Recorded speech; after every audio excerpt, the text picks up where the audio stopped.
Así inicia ese Noticia en Profundidad. Qué placer acompañarles. Soy Tatiana Pérez y les saludo desde nuestra sede central en Caracas, en Venezuela. A partir de este momento, en la próxima hora, tenemos 3 temas que son noticia, como siempre desplegados en titulares. En Noticia Bolivia, a 5 días de las elecciones presidenciales, el candidato del MAS denuncia poca transparencia en el proceso de conteo rápido de resultados del Tribunal Supremo Electoral. A esta denuncia se suma la preocupación que reviste la misión de la OEA lista para observar la jornada del próximo domingo. Revisamos este panorama. En Noticia Colombia, el presidente Duque no da la cara a los miles de indígenas que lo esperan en Cali, la capital del Valle. La principal exigencia es que no los maten y mientras lo piden, otros 2 indígenas del Cauca son asesinados. El panorama se completa con señalamiento de infiltración de grupos irregulares en la movilización indígena. Analizamos ese escenario. Y en Noticia Estados Unidos, en su más reciente acto de campaña, o por redes sociales, la estrategia de Trump contra Biden es inculcar miedo a los votantes. Para ello habla de una izquierda radical que, según el presidente, encarna el demócrata.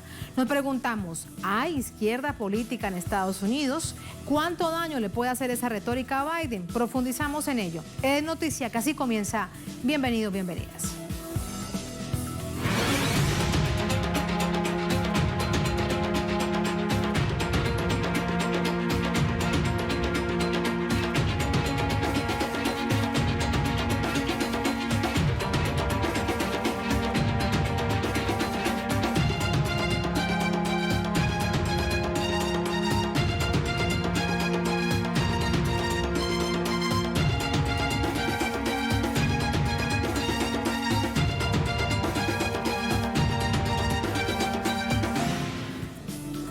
En Noticia Bolivia, los candidatos a la presidencia cierran campaña. Luis Arce en Cochabamba, Carlos Mesa en Santa Cruz.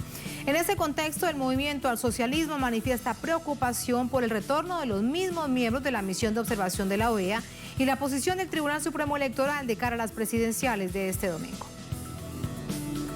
El cierre de campaña masista en el departamento de Cochabamba fue en Sacaba, capital de la provincia del Chapare. La multitud es reflejo de las encuestas, que ubican a Luis Arce como eventual ganador. El cierre nacional será este miércoles en El Alto.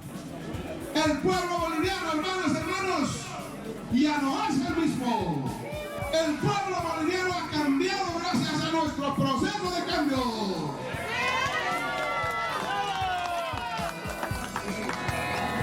El pueblo boliviano hoy sabe la diferencia entre un gobierno de derecha y el movimiento al socialismo. Y el pueblo boliviano va a optar por la opción inteligente, la opción consciente. Por su parte, el candidato de derecha, Carlos Mesa, cerró campaña en la ciudad de Santa Cruz. La mayoría de los contendores han optado por dirigir la campaña desde las redes sociales y medios tradicionales. En este contexto, el MAS denuncia que está en marcha un segundo golpe, emprendido por los mismos actores del 2019. Cuestionan la falta de transparencia sobre el proceso de escrutinio por parte del Tribunal Supremo Electoral, el retorno de los mismos observadores de la Organización de Estados Americanos y la custodia de las actas por parte de militares. La víspera, integrantes del TCE y la misión de la OEA firmaron un acuerdo de procedimientos de observación electoral de cara a los comicios. Curiosamente, desde ya, el órgano pidió a los candidatos respetar los resultados. También preocupa la posición del TCE, que sirvió como canal para aplazar las elecciones en 3 ocasiones este año, bajo la excusa de la pandemia. Inicialmente serían el 3 de mayo, luego se postergaron para el 6 de septiembre y luego para el 18 de octubre. Expresa al mismo tiempo su compromiso de reanudar las actividades apenas se presenten las condiciones mínimas. El expresidente Evo Morales denunciaba que el gobierno de facto buscaba ganar tiempo para continuar con la persecución contra dirigentes sociales y contra candidatos del MAS. La dilación representó una burla para los bolivianos que clamaban la salida de Yanine Áñez en medio de una creciente crisis económica y social agudizada por la pandemia. En agosto, movimientos sociales, organizaciones indígenas y campesinas encabezaron protestas y bloqueos en todo el país como forma de presión. Que lo sepa la comunidad internacional, que se pronuncie. Queremos elecciones el 6 de septiembre, ni un día más, porque ya es el colmo de la burla que se han hecho de nosotros. Si este gobierno ilegal, corrupto, asesino sigue, no se va a ir la pandemia y vamos a morir de hambre. Eso todos lo sabemos. Y no quiera tapar el sol con un dedo, señora, fingiendo lo que no es. Todos ya la conocemos a usted y a todos sus cómplices. Gracias y que viva Bolivia, libre, soberana y digna. Compañeros, ¿qué queremos? Elecciones ya, elecciones ya, elecciones ya. Finalmente, el 12 de agosto, el Senado estableció el 18 de octubre como fecha máxima para las elecciones, sin lugar a modificación. Dicha ley fue sancionada en Cámara de Diputados y la convocatoria confirmada por el TCE.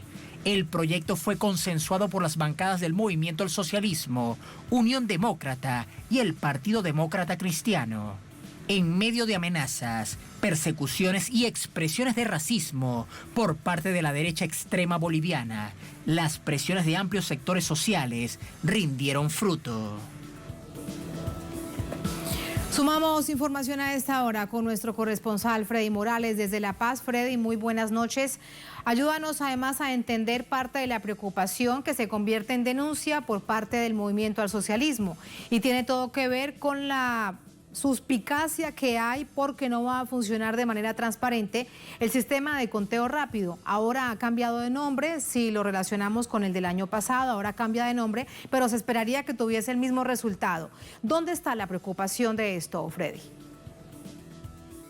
Hola Tatiana, buenas noches. No solo ha cambiado de nombre el sistema de conteo rápido, era TREP. El año pasado la síntesis era TREP y hoy es IREPRE. No solo ha cambiado el nombre, también ha cambiado, por ejemplo, el hecho de que el año pasado la garantía de que esos datos que se daban al sistema de conteo rápido eran verificables y reales, era que se tomaba una foto al acta y acta por acta se iba transmitiendo al sistema de conteo rápido. Hoy el Tribunal Electoral, y esta es la gran preocupación primera del Movimiento al Socialismo y de la Comisión de Constitución de la Asamblea Legislativa, hoy es que se ha prohibido la toma de fotografía de cada una de las actas, de modo que simplemente se van a transmitir datos sin ningún respaldo adicional, sin el respaldo de la fotografía precisamente del acta de cómputo. Esto tiene que ver con el sistema de conteo rápido de votos que empezará a conocerse en sus resultados a partir de las 6 de la tarde del domingo. Otras preocupaciones que se han expresado tienen que ver con el conteo oficial de votos, Tatiana. Se han contratado empresas para ambos sistemas y estas empresas no tienen a su vez respaldo de idoneidad y garantía. A estos sistemas que estas empresas contratadas han puesto al Tribunal Electoral, no se le ha hecho una auditoría, es decir, no se ha hecho una prueba, según la Comisión de Constitución de la Asamblea Legislativa, no se ha hecho una prueba que verifique que estos dos sistemas, el rápido y el oficial y definitivo, den resultados que sean confiables, que no hayan fallas. Estas son las principales preocupaciones hasta el momento. Al margen de lo que tiene que ver con la parte técnica, que es el sistema rápido de recuento o conteo de votos y el sistema oficial, al margen está el hecho de la susceptibilidad. Hace un año, por estas mismas fechas, la policía se amotinaba para sacar del gobierno al Movimiento al Socialismo con ese argumento que ya conocemos que dio la Organización de Estados Americanos de un supuesto fraude que hasta ahora no ha sido comprobado. Y también las Fuerzas Armadas pedían la renuncia a Evo Morales. Resulta que a partir de esta elección o para esta elección, el Ministerio de Gobierno del Gobierno de facto ha determinado que no sean los funcionarios del Tribunal Electoral quienes estén a cargo de la custodia tanto de todo el material electoral, pero fundamentalmente de las actas después de la votación. Se ha encomendado precisamente que sea la policía y las Fuerzas Armadas, los militares, quienes se encargan de trasladar todos estos materiales electorales. De esto nace la susceptibilidad del movimiento al socialismo. Por lo menos estos son los temas que en este momento preocupan, insisto, Tatiana, tanto a la Comisión de Constitución de la Asamblea Legislativa como al propio movimiento al socialismo, que ha denunciado que efectivamente podría estar en curso un segundo golpe a la democracia, como ellos lo han señalado o definido por el momento. Tatiana. No hay, ante lo que te voy a consultar, Freddy, una expectativa que pueda pronunciarse la OEA, pero sí los otros organismos que llegan como acompañantes o como observadores. Estamos hablando de UNIORE, que estaría próxima a llegar, la Unión Europea, que ya se encuentra en el país. ¿Qué dicen con respecto a ello? Porque sin duda es totalmente válida y lógica la preocupación, sobre todo en un hecho tan delicado como una auditoría para saber si funciona o no un sistema nada más y nada menos que decide quién va a ser el próximo presidente del país. Claro, se dijo que el anterior sistema fue criticado y finalmente las elecciones anuladas porque supuestamente no tenían las suficientes garantías para que el resultado de la elección sea considerado válido. Y en eso la actuación de la Organización de Estados Americanos fue fundamental al señalar de que habían irregularidades y su secretario general, Luis Almagro, al señalar que había fraude, porque es bueno recordar que el informe oficial de la Organización de Estados Americanos no habla de fraude, cita varias irregularidades, presuntas irregularidades en el proceso y sugiere la anulación de las elecciones y que se convoque a nuevas elecciones. Inicialmente había sugerido que se vaya a una segunda vuelta y así fue evolucionando la posición de la OEA. Sin embargo, según los expertos, estos sistemas contratados ahora tienen menos garantía de idoneidad y menos garantías de pruebas realizadas sobre su buen comportamiento, si se puede decir eso de los sistemas informáticos, respecto de una elección. De modo que esta es la preocupación. Ahora ha llamado la atención también el siguiente hecho, Tatiana. Hace 2 semanas el ministro de Gobierno, del gobierno de facto, el señor Arturo Murillo, estuvo en la sede de la Organización de Estados Americanos y se reunió con su secretario general, el señor Luis Almagro, quien después de la reunión, mediante tweets, hizo conocer su preocupación por la denuncia del ministro de Gobierno de Bolivia en sentido de que se estaba preparando un fraude y quien preparaba el fraude era el movimiento al socialismo, quien tiene la primera mayoría, quien se perfila como posible ganador incluso en primera vuelta, y se denunciaba ante la OEA hace 2 semanas que esta organización política estaba preparando un fraude. Ahora llama la atención que desde mediados de la semana pasada, tanto el gobierno de facto y hoy la Organización de Estados Americanos han convocado a respetar los resultados. Recordemos, Tatiana, que el ministro de Gobierno, el señor Murillo, ha señalado que él hará lo posible para que la elección se resuelva en primera vuelta, que no haya segunda vuelta. Y cuando él habla de primera vuelta, que se resuelva la democracia, la recuperación de la democracia, él está señalando directamente que lo que desea es que Carlos Mesa, el segundo, gane en primera vuelta. Y el segundo tema que ha planteado el ministro de Gobierno es postergar por 48 horas más el estado de excepción que rige para el día de las elecciones, una serie de restricciones para los ciudadanos, las posterga por 48 horas en previsión a que los violentos, en Bolivia se lee violentos cuando esta palabra es usada por la derecha y por el gobierno de facto para designar a los militantes y seguidores del movimiento al socialismo. Entonces, él amplía por 48 horas un periodo excepcional de medidas de seguridad excepcionales para castigar a los violentos que pudieran manifestarse en contra de que se resuelva la elección a favor de la derecha en primera vuelta. Este es el marco que ha dado el señor Murillo. Y hoy la Comisión de la Organización de Estados Americanos ha coincidido con ese criterio.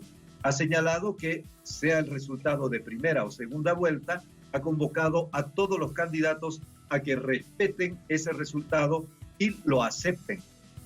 Y en segundo lugar, el vocero oficial el portavoz de la OEA ha señalado que no debe darse la violencia y ha convocado a los 5 candidatos a que eviten cualquier acto de violencia. Es más, ha dedicado el representante de la OEA el éxito de la elección del domingo 18 de octubre, por 4 días, ha dedicado ese éxito a las víctimas de la pandemia del coronavirus en Bolivia? Tatiana.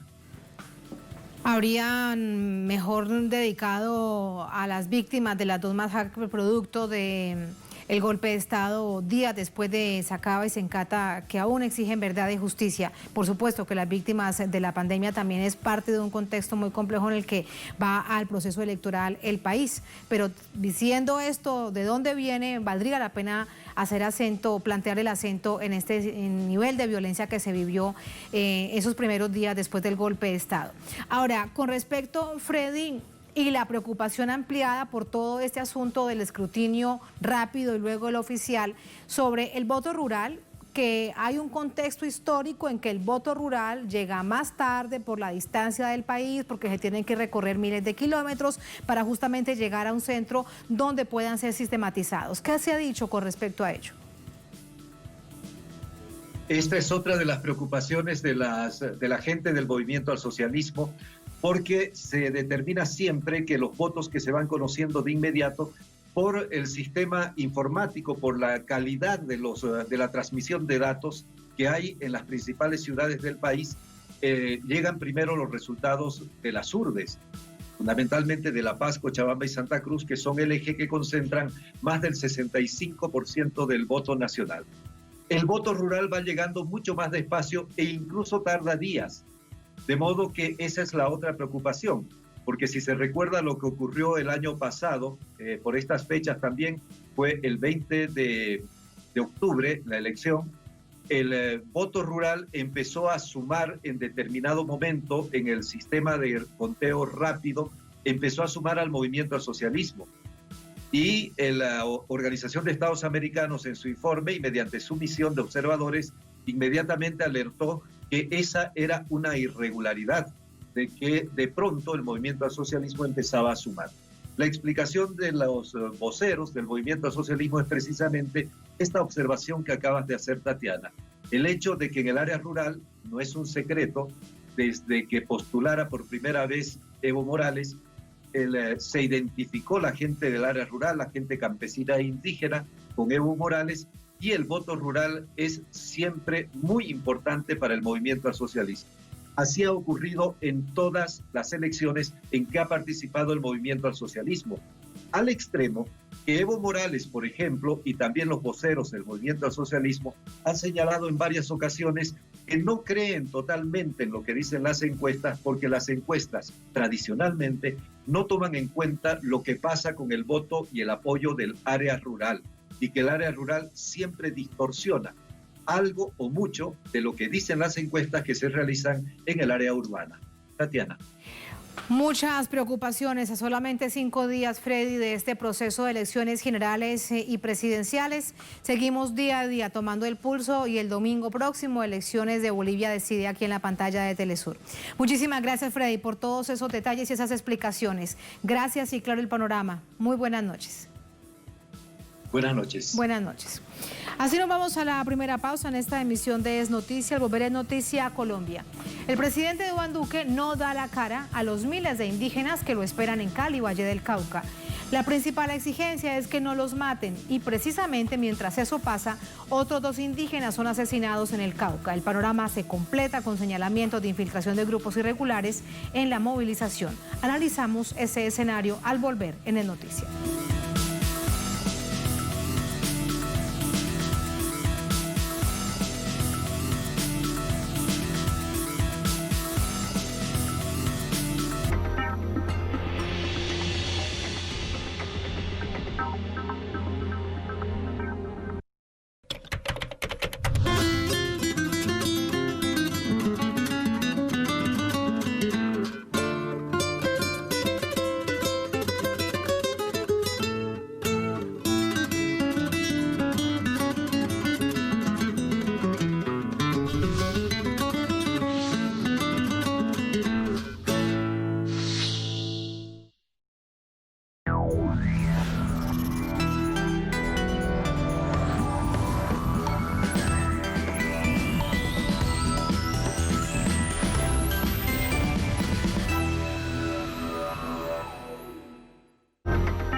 En Noticia Colombia, en medio de movilizaciones indígenas conocidas como la Minga del suroccidente, son asesinados un exgobernador aborigen de pueblos originarios y su esposa. Hechos también registrados en el departamento del Cauca, de donde proviene la mayor parte de la minga indígena. Un hecho que refleja además la grave situación que atraviesan los pueblos originarios de Colombia. Organizaciones y voceros indígenas denunciaron el asesinato del exgobernador indígena Freddy Huetío Zambrano y su esposa Reina Mera, cuyos cuerpos fueron hallados baleados por armas de fuego este lunes en la vereda Agua Clara, zona rural de Suárez, al norte del Cauca. El doble homicidio se presenta en un contexto de fuerte movilización de comunidades indígenas, precisamente en esta región del país. Al respecto, el Consejo Regional Indígena del Cauca, mejor conocido por sus siglas CRIC, expresó que la minga está concentrada en la ciudad de Cali, a la espera de una reunión con el presidente Iván Duque, quien habría declinado reunirse con los representantes originarios por supuestamente evitar el riesgo de un contagio por coronavirus.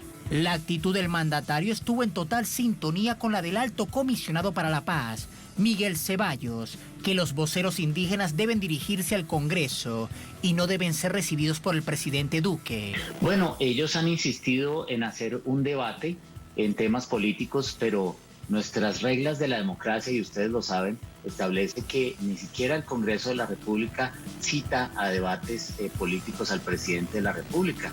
Eso se hace a través de los miembros del gobierno nacional y nosotros debemos cumplir las reglas de la democracia. En ese sentido, el espacio natural, insisto, es el Congreso. Hay que recordar que las propias comunidades indígenas de este país tienen representantes. La Minga publicó un comunicado oficial desmintiendo las acusaciones de diversos voceros oficiales y medios de comunicación hegemónicos que intentaron inculpar a la Minga de estar hipotéticamente infiltrada por disidencias de las FARC y el ELN. Asimismo, matizaron el carácter político de la organización y destacaron la negligencia del Ejecutivo en cuanto al cumplimiento de acuerdos con los pueblos originarios. Las acusaciones de supuesta infiltración también fueron refrendadas por el fiscal general Francisco Barbosa, quien afirmó la tarde de este martes que no se puede permitir que el terrorismo se infiltre en las marchas. Oleada de acusaciones que evidencian que el entramado estatal, encabezado por el presidente Duque, criminaliza la protesta y las reivindicaciones de los pueblos originarios. Solo en el norte del Valle del Cauca han sido asesinados al menos 76 comuneros indígenas en lo que va de año. Vamos a hacer una pausa brevísima en esta emisión de Desnoticias. Al volver tenemos más información y vamos con el análisis. Ya venimos. En minutos estamos de regreso con ustedes.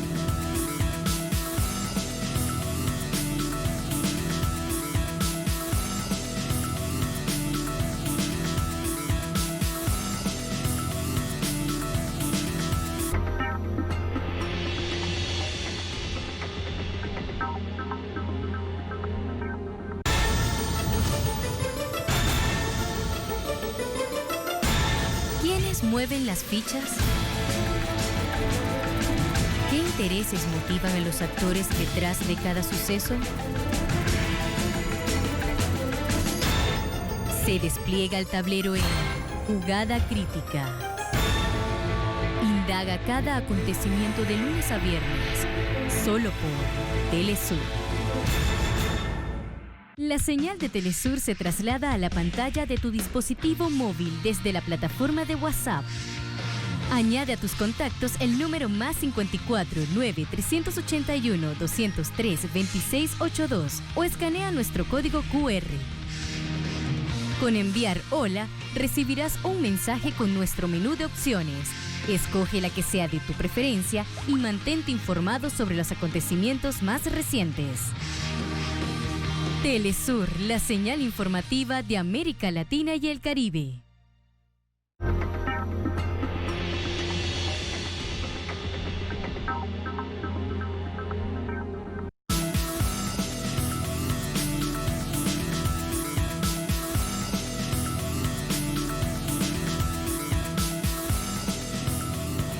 Volvemos con más de noticias. Les hablábamos antes de la pausa de otro hecho que ha sido noticia durante estas últimas 24 horas. Minga indígena en Colombia, en el suroccidente de colombiano. Se trasladaban desde el departamento del Cauca hasta el departamento vecino, Valle del Cauca, y su capital, Cali. Minga indígena en clave latinoamericana significa reunión por la resistencia. Por ello, en esa reunión iban miles y miles de organizaciones indígenas, campesinas, afros, estudiantes y otros sectores que han acompañado una gran exigencia histórica, es el respeto por la vida y el respeto por territorios indígenas. ¿Qué es lo último? Le preguntamos a Hernán Tobar desde Bogotá. Hernán, ¿cómo te va? Muy buenas noches, adelante. Tatiana, muy buenas noches. Sí, televidentes, efectivamente en estos momentos se realiza una rueda de prensa desde la ciudad de Cali, donde se encuentra concentrada los integrantes de la Minga Social por la Resistencia, pues han decidido que la Minga continúa hacia la ciudad de Bogotá. Han decidido que esta Minga debe tener la presencia del presidente de la República y aseguran que más o menos hacia el día miércoles, mañana, en las horas de la tarde, estarán partiendo a la ciudad capital de Colombia, a Bogotá. Más de 10.000 personas serán las que se estarán desplazando hasta la capital de la República, exigiéndole al presidente Iván Duque que haga presencia y que dé la cara frente a la problemática de violencia que se está generando en los territorios, presencia de grupos armados ilegales que hostigan, amenazan, asesinan y desplazan. Pero no solo eso, Tatiana, sino también la defensa de los derechos humanos, la defensa de los territorios, todo el tema de la protección a sus territorios que está actualmente totalmente arrasada por los grupos armados ilegales. Ellos exigen la presencia del presidente que hoy, la Minga ya cumple 2 días en la ciudad de Cali, capital del departamento del Valle del Cauca, y no se hizo presente. Hubo unas reuniones con los delegados que envió el presidente, pero no se pudieron llegar a acuerdos concretos. Los integrantes de la Minga aseguran que esta situación, este debate, se debe dar de cara al país y de cara a los movimientos sociales e indígenas en Colombia. Ya son más de 70 los líderes indígenas asesinados. Ya las masacres son muchas en los territorios y más de 200 los líderes de derechos humanos, indígenas, afros, que siguen siendo asesinados. Por eso esta Minga quiere darle cara no solo al país, sino exigirle al presidente que pare ya con las masacres en Colombia. Tatiana y televidentes. Muchísimas gracias, Hernán. Pendientes de más información que va surgiendo precisamente de esta rueda de prensa que nos cuentas que se realiza a esta hora a través de las vías virtuales, todo esto por la pandemia. En todo caso, tienen como centro Cali con los medios de comunicación de distintas partes del país. Y la noticia entonces, Hernán, es que se van para Bogotá. Eso es lo que se sabe hasta este momento, es que mañana ya se sabría en qué momento se van para Bogotá. Así es, con eso te despido entonces. Bueno, buenas noches. Muy bien, gracias Hernán, buenas noches. Vamos a profundizar en lo que esto ha significado en esas 48 horas de esta nueva movilización indígena. Valga decir que no es la primera vez que se realiza. El año pasado se realizó una masiva movilización que precisamente llegó hasta Bogotá. Hubo una agenda de promesas que fueron incumplidas. Para ello nos acompaña Joe Sauca, coordinador de Derechos Humanos del Comité Regional Indígena del Cauca, nos acompaña desde Cali, se encuentra precisamente desde la Minga indígena. Vía telefónica los saludo, Joe, ¿cómo está? Buenas noches. Buenas noches, muchas gracias por el escenario y por el espacio, y aquí pendiente de la decisión que ya tomó la Minga. Perdemos la comunicación rápidamente, le pido a la producción que restablezcamos esta comunicación con Joe Sauca, coordinador de Derechos Humanos del Comité Regional Indígena del Cauca, conocido como CRIC. Este es un comité que también de manera histórica busca informarle no solamente a esta región del Cauca, a este departamento del suroccidente del país, sino a toda Colombia, acerca de todo cuanto sucede en esta región. Lamentablemente las noticias de este año han sido malas, han sido negativas, porque se registra el asesinato de los líderes campesinos, de los líderes indígenas, de los guardias indígenas, que son, por ejemplo, quien ven ustedes apostados al lado y lado de la vía con su bastón de mando, que son la primera línea de defensa de los pueblos indígenas, a donde ellos llegan. Parte de todas esas reivindicaciones históricas precisamente dan cuenta de esto: la exigencia por el derecho, el respeto a la vida, para que no los maten, para que además estén totalmente alejados del conflicto armado interno. Históricamente los indígenas en Colombia han dicho: no tenemos nada que ver con el conflicto armado, nuestros territorios son sagrados, son ancestrales, por constitución así se debe respetar, y no hay cabida para ningún actor armado ilegal, ni siquiera legal. A los territorios indígenas, todas estas organizaciones le exigen tanto al ejército y a la policía que no ingresen, que la guerra se establezca en otras partes, pero que no involucren a la población civil, en este caso a las comunidades indígenas. Esas son parte de las reivindicaciones en este momento. De nuevo, Joe Sauca con nosotros vía telefónica desde Cali. Joe, ¿me escucha? Buenas noches. Sí, buenas noches. Muchas gracias por la invitación y el espacio. Muchas gracias a usted, Joe. ¿Por qué al final de cuentas toman esta decisión de irse para Bogotá? ¿Qué fue lo que hoy sucedió? Bueno, en el transcurso de estos días hemos tenido reuniones con vocerías del gobierno, las cuales han querido generar un desgaste frente a informaciones de los temas reivindicativos que ya tienen otro escenario aparte, y lo que hoy hemos planteado es una minga social y comunitaria del suroccidente colombiano para debatir la problemática humanitaria territorial y sobre el tema de paz que nos viene nuevamente en una violencia creciente, y por eso las comunidades, no solamente indígenas, sino vecinas, sectores universitarios, se han sumado desde la popularidad, y nos dirigimos hacia Bogotá a buscar ese debate, y si no lo hallamos, de todas formas posicionaremos la minga social comunitaria como una estrategia para el país, para hacer una transformación social que se necesita en este momento. ¿Cuándo saldrán para Bogotá, Joe?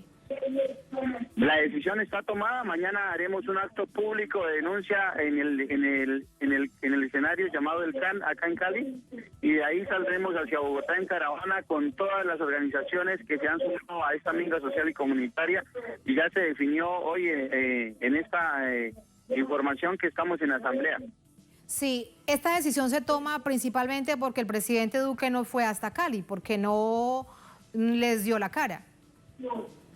Exactamente, porque no es un gobierno que está mostrando la no voluntad de diálogo, la no escucha al pueblo colombiano. Es un gobierno que está parcializado y que está gobernando para un sector de la sociedad y no para toda la población, que en estos momentos se siente olvidada en el tema de la violencia, en el tema social, en el tema territorial, y sobre todo un factor fundamental que fue el acuerdo de la firma de la paz, que hasta ahora no se ve con esas garantías para la vida ni para la implementación y transformación social y territorial del pueblo colombiano. Sí, Joe, la enviada por parte del gobierno era la ministra de Interior, Alicia Arango. ¿Ella qué dijo? ¿Ella planteó alguna agenda? ¿Qué les propuso? ¿Qué fue lo que pasó en esa reunión de hoy, que de hecho ella publicó de una manera tan abundante a través de redes sociales? Bueno, yo creo que el trabajo de la ministra ha sido dilatar. No ha habido una posición clara ni seria del gobierno en cabeza de ella, en representación del gobierno de Duque, y todo lo contrario se contradice, porque llegó acá a manifestar un informe frente a los acuerdos que tienen que ver con referencia reivindicativa, pero reconoce a su vez que la minga es política. Entonces creo que son los mismos voceros que en este escenario dilatan y tratan de confundir al resto de la población colombiana, dando informes de números o cifras de recursos que hasta el momento tampoco han llegado, pero que no es ese el escenario para discutirlo, sino la minga es política de cara a un debate claro, sincero, de toda la situación que estamos viviendo las comunidades indígenas y toda la población colombiana, porque esto es un tema transversal a políticas de muerte que hoy rigen al país y que están vulnerando todos los derechos, tanto humanos como civiles, y eso es una situación bastante grave para nosotros. La víspera, la ministra Alicia Arango precisamente decía desde la postura de ella, como la funcionaria que enviaba el presidente Duque, y es que los representantes de la minga indígena sentados en estas mesas de diálogo se quejaban mucho que antes tenían que agradecer porque se había adelantado mucho de la agenda. Según el gobierno, ¿qué es lo que se ha adelantado de la agenda que ustedes no reconocen? Lo que el gobierno ha adelantado de la agenda es firmar compromisos que han sido cumplidos en una muy mínima parte, y que tenemos un semáforo, decimos acá nosotros, en el cual hemos medido que ese cumplimiento ni siquiera llega en estos 2 años a más de el 10% de lo que se ha pactado con la organización indígena, pero también con las otras 2 organizaciones indígenas de los otros departamentos y los compañeros campesinos y afros que participaron de este escenario de la minga 2019. Tampoco le ha cumplido a los universitarios en ese tema reivindicativo. Entonces no es la quejadera que ella manifiesta, sino que hay una realidad de que están englobando las cifras para decirle al país que le están cumpliendo a los pueblos, pero que en la práctica, en la operatividad, en la ejecución y administración hay un retraso total, porque no hay el tema administrativo y el tema de ecuación institucional no existe para adelantar ese trabajo que se quiere en desarrollo de la garantía del desarrollo de los gobiernos indígenas acá en Colombia. Sí, Joe, a esto se suma que hay distintos señalamientos, no hay un vocero específico del gobierno que lo diga, sí, pero medios de comunicación con grandes titulares señalando que la minga está infiltrada por disidencias de las FARC y también por el Ejército de Liberación Nacional, por la guerrilla del ELN. ¿Cuál es la respuesta de ustedes como minga indígena? ¿Qué peligrosidad reviste este señalamiento? Bueno, primero, el rechazo categórico a este tipo de señalamientos. Segundo, decir que siempre ha sido la fórmula, no solo de este gobierno, sino de todos los gobiernos a los cuales nos los hemos movilizado, de colocar en riesgo la vida de la dirigencia, de las comunidades, y de buscar la fórmula legal para reprimir la minga, que siempre ha sido pacífica, simplemente que cuando no se ha cumplido se ha ido a un escenario de tener que ejercer su poder legítimo para ser escuchados. Entonces, también nos quedó una lectura de que nos movilizamos hoy marchando y al principio nos dijeron, se reunieron con nosotros, dijeron que había temor porque los grupos armados iban a atacar la minga y atacar la fuerza pública. Dijimos, vamos a caminar. Hoy caminamos y estamos marchando hacia Cali y mencionaron que el ministro de Salud dijo que los que veníamos en la minga estábamos contagiados con COVID. Hoy, cuando ven que el tema se les sale de la mano, que tiene una presión encima, pues sale el ministro de Defensa y su fuerza pública a decir que hay informes de inteligencia e infiltración, cuando en la realidad nuestro sistema indígena, con la guardia campesina, con la guardia indígena, con los otros procesos que están organizados, no falla porque todos nos conocemos.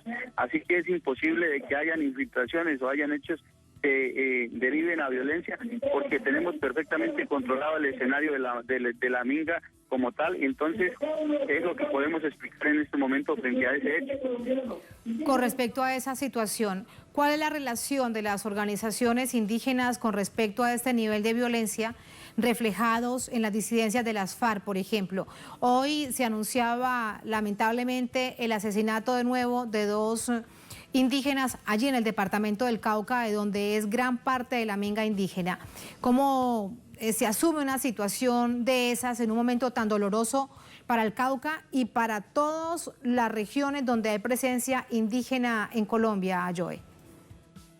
Es frustrante, es indigno y es irresponsable por parte de un gobierno que se ha dado cuenta cómo ha sido nuestra lucha en contra de la violencia, de cómo nos han asesinado guardias indígenas por parte de las disidencias, por parte de los grupos paramilitares, por parte de los grupos del narcotráfico, y que inclusive hemos hecho un control territorial donde ni siquiera la fuerza pública logra dar los resultados que la Guardia Indígena da en términos de destrucción de armamento, en términos de lo que tiene que ver destrucción de cargamentos de marihuana, de base de coca, y eso es lo que hoy nos preocupa porque siempre han generado ese escenario de lado y lado, y qué decir de la fuerza pública, donde hemos estado denunciando esa convivencia de algunos grupos de militares, la convivencia con el tema del narcotráfico y con los mismos grupos armados, y hay cómo comprobarlo porque eso la misma institucionalidad lo ha podido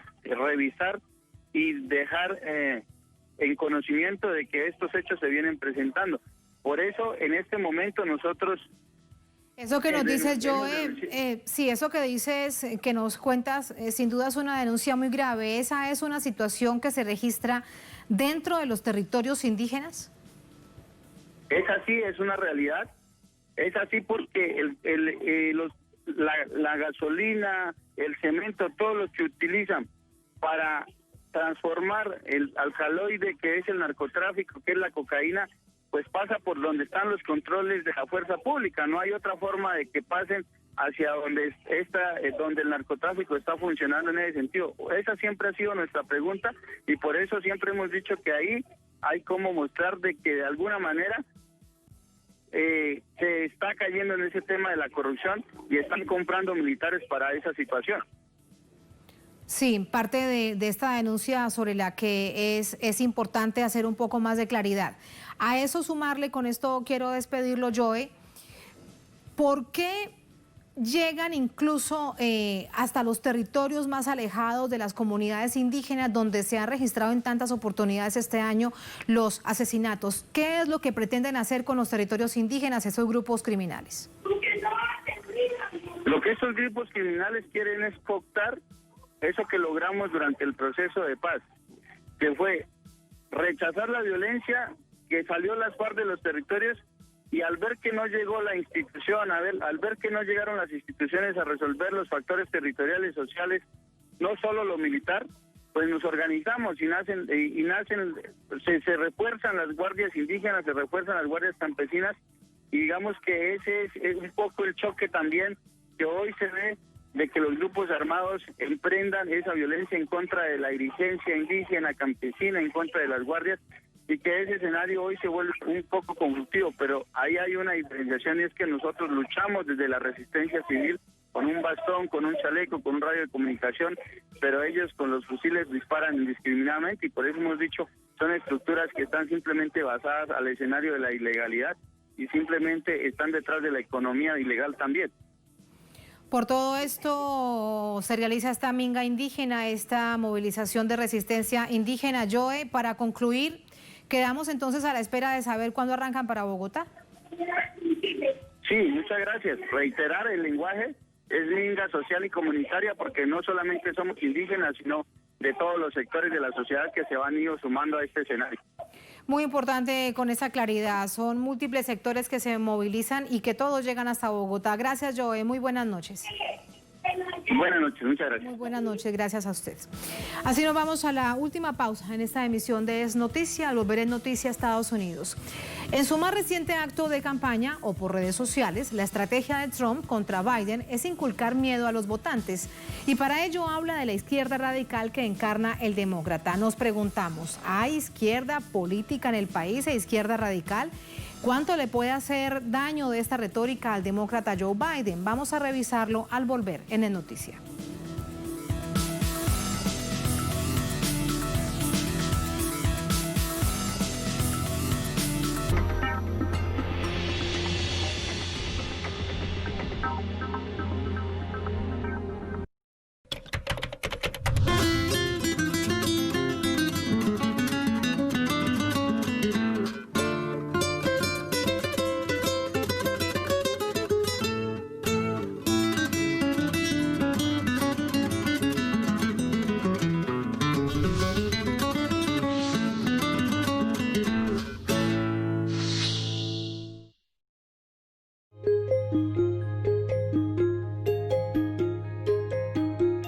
Trascendemos fronteras.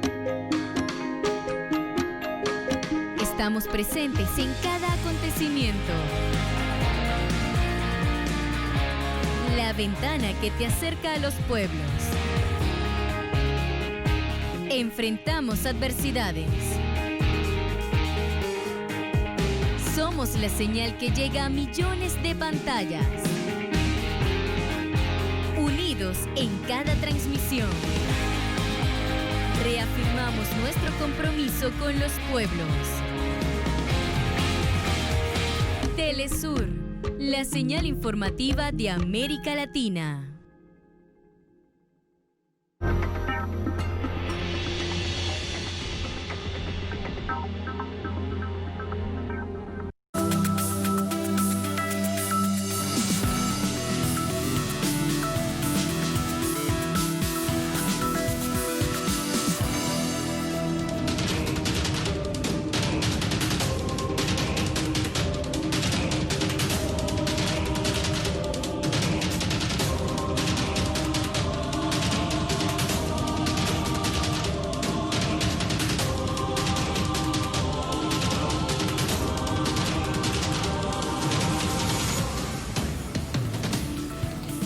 Noticia a Estados Unidos, el presidente Donald Trump tilda de izquierdista radical a Joe Biden, a su contendor demócrata.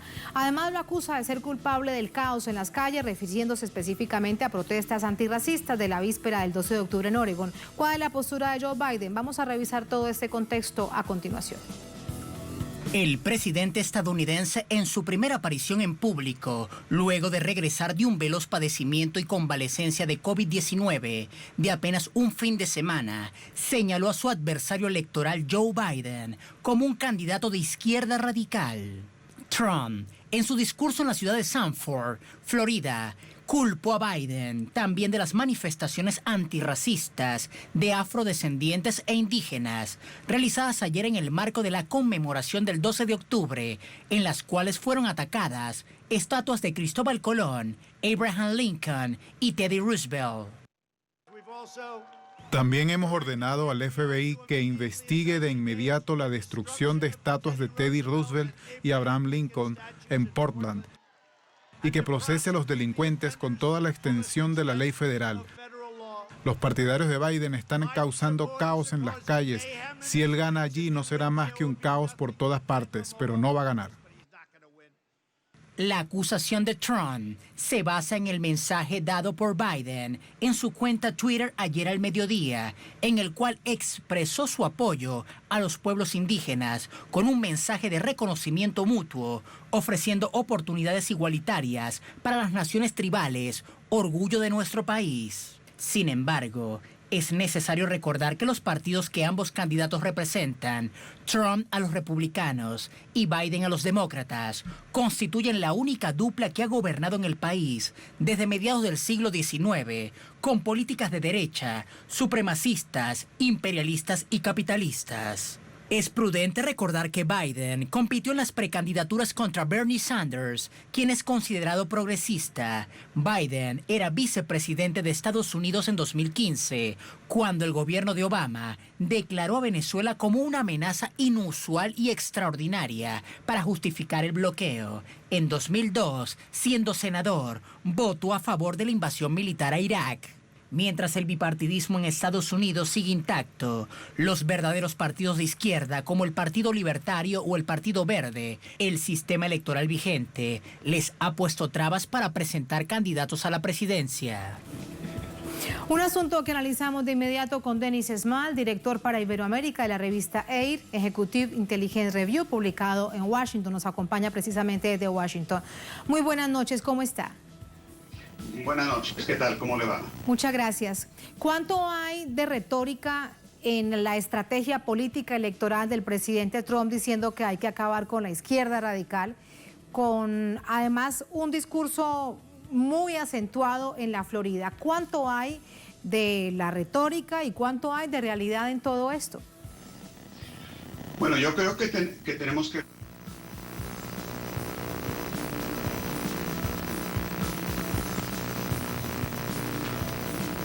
Hemos perdido la comunicación con nuestro invitado. Nos quedan unos minutos a ver si logramos restablecer la comunicación. Si no, lamentablemente debemos decirles adiós porque nos queda muy poco para cerrar esta emisión de Es Noticia. Regresó con nosotros, lo escuchamos. Adelante. Muy bien. Tenemos una conexión telefónica con problemas, pero no tantos problemas como tiene el sistema financiero internacional, que está colgado de un hilito. Le aseguro que lo vamos a lograr. Adelante. Le decía que hay, para completar el cuadro de lo que está diciendo Trump, por un lado, es verdad que él está atacando a grupos de izquierda, de ultraizquierda, y demás en las calles de Estados Unidos, los que en Portland, Oregon, acaban de tumbar ayer no solamente la estatua de Cristóbal Colón, sino la de Abraham Lincoln, por favor. Pero también lo que también está diciendo Donald Trump, está atacando y diciendo que hay un golpe de Estado en contra de él, que están realizando las fuerzas conectadas a ciertos grupos del complejo militar industrial que denunció Eisenhower, gente de la CIA y gente de grupos de inteligencia. Es muy importante que haya salido hace un par de días en el Wall Street Journal un editorial firmado por el senador Ron Johnson, republicano de Wisconsin, y el encabezado dice todo, dice hay un conato de golpe de Estado en Estados Unidos. Y luego el subtítulo es que el tiempo posiblemente se está acabando para desenmascarar el esfuerzo para tumbar a Trump. Ahora, no es nada más el señor Johnson, sino también figuras militares como el coronel Richard Black, que últimamente, por cierto, ha salido denunciando las sanciones en contra de Bolivia, en contra de Venezuela. Pero como militar retirado, el coronel Black dijo que hay el peligro de un golpe de Estado en Estados Unidos en contra de Donald Trump, por la gente que no quiere que él siga adelante con una relación positiva, como él ha planteado, con Rusia y con China, especialmente con Rusia. Tengo que decirte también que el mismo presidente Putin, hace 4 días, dijo que está claro que Trump había querido tener buenas relaciones con Rusia, pero que no se lo permitieron y que hay un aparato de sujeción, esa es la frase que usó Putin, tanto de republicanos y demócratas que están tratando de pararlo. Entonces creo que para entender bien el cuadro electoral en Estados Unidos hay que ver el contexto completo. Hay una movilización tanto de derecha, entre comillas, como de izquierda, entre comillas, en contra de Trump. Y como bien anunciaron ustedes en la parte introductoria, Biden, que tiene un historial muy largo de estar relacionado con todos las operaciones imperialistas en Irak, en Siria, en muchos lados, no es exactamente un representante de los intereses nacionales verdaderamente. Y luego queda la duda, lo planteo como pregunta, no como respuesta, ¿cuánto tiempo va a durar Biden en la presidencia si llega él a ganar? Porque él no tiene las condiciones para gobernar. Tendremos probablemente una presidenta, Kamala Harris, en poco tiempo. Y esa es la cuestión interesante. ¿Quién es Kamala Harris? Sí. Todo eso, Denis, resulta muy interesante, pero además definitorio cuando quedan tan pocos días realmente para las elecciones presidenciales. Estamos hablando nada más y nada menos que de Estados Unidos. Ahora, quiero volver a parte de mi pregunta inicial, en la que yo le planteaba cuánto de ese discurso, ahora visto en términos del voto duro, realmente sí cala, para que hayan quienes piensan que Biden puede representar una izquierda radical dentro de Estados Unidos.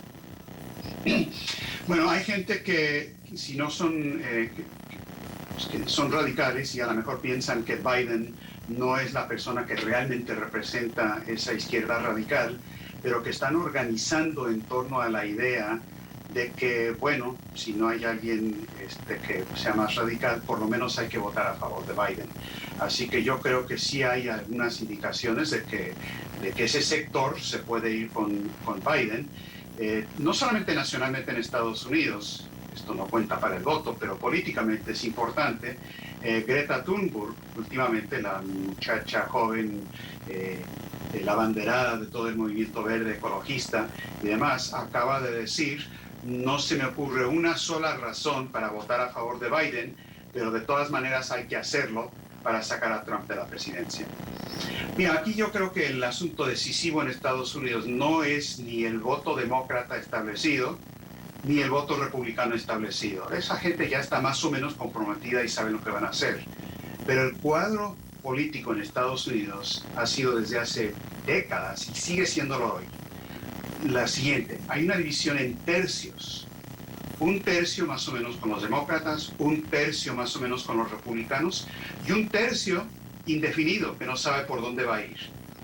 Y la cuestión clave de esta elección va a ser si Trump puede jalar a ese sector como lo hizo en el 2016, porque era la gente que se sintió desencantada con lo que estaba pasando y fue un voto anti-establishment, un voto populista de centro derecha, pero anti-establishment, si Trump va a poder hacer eso de nuevo.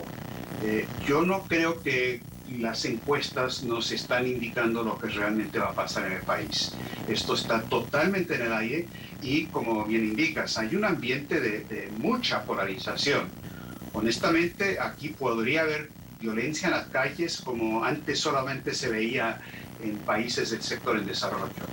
Entonces hay quienes están atizando una revolución de color, un cambio de régimen, una movilización de gente coordinada de derecha y de izquierda para crear caos, para que nadie pueda gobernar, sino los intereses financieros, los banqueros de Wall Street, que claro, ellos saben pescar en río revuelto. Y esa es la cosa clave en todo esto. Tenemos una situación de un desplome financiero internacional de todo el sistema del transatlántico y esta gente está desesperada, no sabe cómo defender su sistema. Y temen que Trump podría asociarse con Putin, como lo ha dicho Putin también, y quizás llegar a un acuerdo con Xi Jinping de China, y dejar a un lado por completo los intereses de Wall Street y la City de Londres. Entonces, esta es una situación que se está moviendo muy rápido y creo que es imposible predecir qué es lo que va a pasar de aquí a 3 semanas, menos de 3 semanas en Estados Unidos. Claro, sobre todo porque hay una cantidad de preguntas sin respuestas, pero a esta otra que también ha generado en algunos sectores preocupación, en otros sectores sin duda sorpresa, porque no se había visto una situación de estas antes en Estados Unidos. No solamente lo que usted plantea, que hayan algunos militares que abiertamente digan, aunque ya pueda ser que estén en retiro, que lo que se fragúa es un golpe de Estado, sino lo que sí ha dicho en varias oportunidades el propio presidente Trump, y es que probablemente él no aceptaría los resultados del proceso electoral y esta manera reiterada en que ha golpeado el voto por correo. Bueno, lo que puedo decir sobre esa declaración es lo que dijo el mismo presidente Trump o lo que dijo Mike Pence. Son los demócratas que no están aceptando los resultados del 2016. Y desde el primer momento, antes de que asumiera el presidente Trump, ellos lanzaron una operación. Fue Obama personalmente y Biden personalmente y Brennan de la CIA personalmente y otros, para desestabilizar y para tumbar a Trump. Y le armaron todo el escándalo de Russiagate, que ahora resulta que no tiene nada, pero nada de verdad. Lo que ha dicho Trump es que, no es que ha dicho que no va a aceptar el resultado, lo que ha dicho es, vamos a ver qué pasa, porque aquí hay una situación muy movida. En cuanto al voto, el asunto del voto por correo, quiero aclarar un detalle, pero que es un detalle decisivo en esta cuestión. En Estados Unidos, siempre ha habido la idea de que uno puede votar por correo pidiendo la boleta y haciéndolo. Antes uno tenía que dar una buena razón de que iba a viajar o lo que fuera, pero ahora con el COVID uno simplemente lo tiene que solicitar y puede votar. El presidente Trump ha dicho que él no tiene problema con eso, no hay problema con eso. El problema es en aquellos estados donde lo que están haciendo las autoridades electorales es enviar boletas electorales sin que la gente lo solicite. Es decir, no hay ninguna documentación de quién lo va a recibir, quién lo pidió ni nada. Simplemente es un envío masivo y hay muchas indicaciones de que ahí cabe mucho fraude. Entonces, no se le ha prestado mucha atención a este detalle, pero Trump ha sido muy claro. El voto por correo para la gente que lo solicita, muy bien. Pero el envío sin pedir la boleta a todo mundo, pues obviamente abre el paso a ese tipo de situación. Yo creo que lo que está moviendo a Trump no es nada más la situación inmediata, sino la situación de lo que ha pasado en estos últimos 3,5 o 4 años de toda la operación para tumbarlo, y eso viene de los círculos de inteligencia y también de los propios británicos. Ahora, un detalle muy importante, y esto es muy directamente relevante para Venezuela en particular. La gente me pregunta, bueno, ¿cuál es el gobierno en Washington? Y siempre les explico, miren, no hay gobierno, es un campo de batalla. Hay una pelea total. Por ejemplo, Mike Pompeo, el secretario de Estado, es el que está llevando adelante la campaña violenta en contra de China, en contra de Venezuela, en contra de Corea del Norte, en contra de todo el mundo, en contra de Rusia. 3 días atrás, por primera vez, el presidente Trump le dio un jalón de orejas a Pompeo, cosa que no había hecho antes, y más que un jalón, una denuncia a Pompeo, porque Pompeo no había presentado los documentos que el presidente ya había desclasificado respecto a Hillary Clinton cuando ella era secretario de Estado. En esa misma declaración, Pompeo criticó a Barr, el procurador, a Wray del FBI y a Mike Pompeo. Entonces la gente en Washington hoy se está preguntando si Pompeo no está por terminar donde terminó John Bolton. Después de todas las provocaciones que él armó, Bolton le aguó la fiesta a Trump con lo que estaba tratando de hacer con Corea del Norte, con las provocaciones de lo que él dijo, y Trump se enojó mucho con eso y lo sacó a Bolton. Ahorita la cuestión de Mike Pompeo es decisivo para ese campo de batalla interno que tenemos en Washington. Y eso se está jugando a la vez que hay toda la cuestión electoral que está en juego. Sí. Y de nuevo, reitero, todo en medio de un desplome financiero que no tiene remedio. Tenemos un sistema internacional de especulación de casi 2,000 billones de dólares de instrumentos financieros que no tienen respaldo alguno, y todo eso se está desplomando. Y todo Entonces, esto... cuando Trump empieza a atacar a Wall Street, sí, en los discursos de los últimos días, empezó a criticar a Wall Street, cosa que no había hecho en años.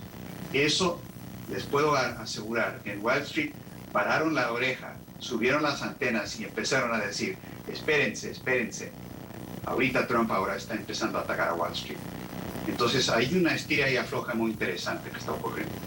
Los distintos poderes en este nivel de tensión cuando queda tan poco para el proceso electoral.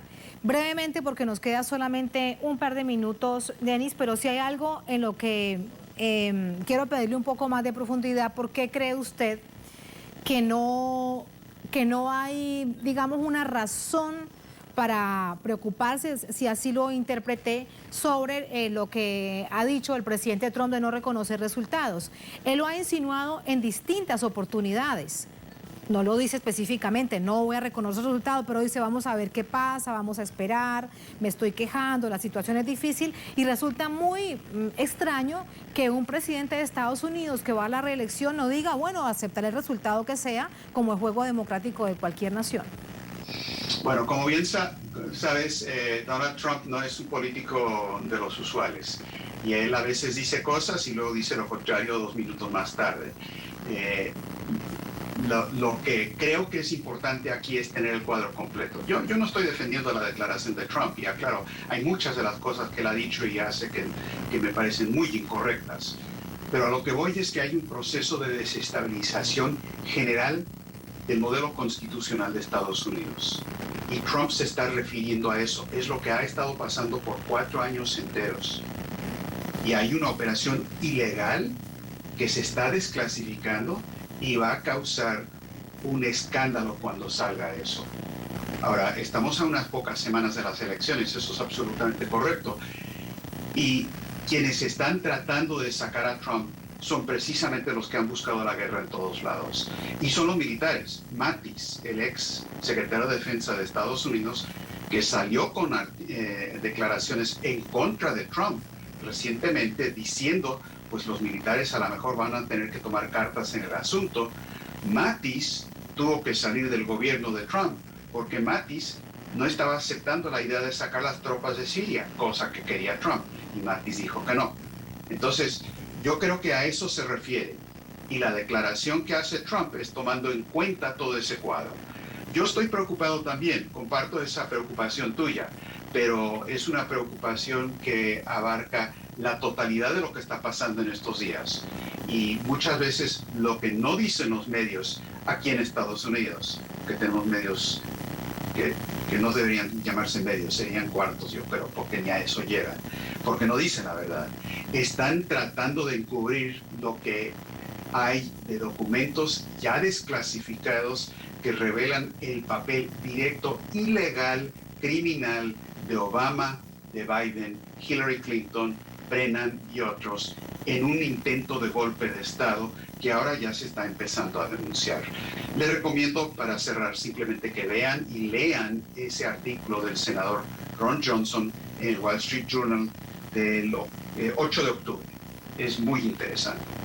Vamos a verlo, tomamos nota no solamente nosotros, toda nuestra audiencia en América Latina y el mundo, porque un escenario muy complejo que nos has ayudado a entender y otras cosas que quedan abiertas a identificar qué es lo que sucederá de cara a las elecciones del 3 de noviembre. Muchísimas gracias, Denis. Un placer, muy buenas noches. De nada. Muchas gracias. Siempre a la orden, cómo no. Gracias. Así ponemos punto final a esta emisión de Noticia. Un placer como siempre, sigan con nosotros.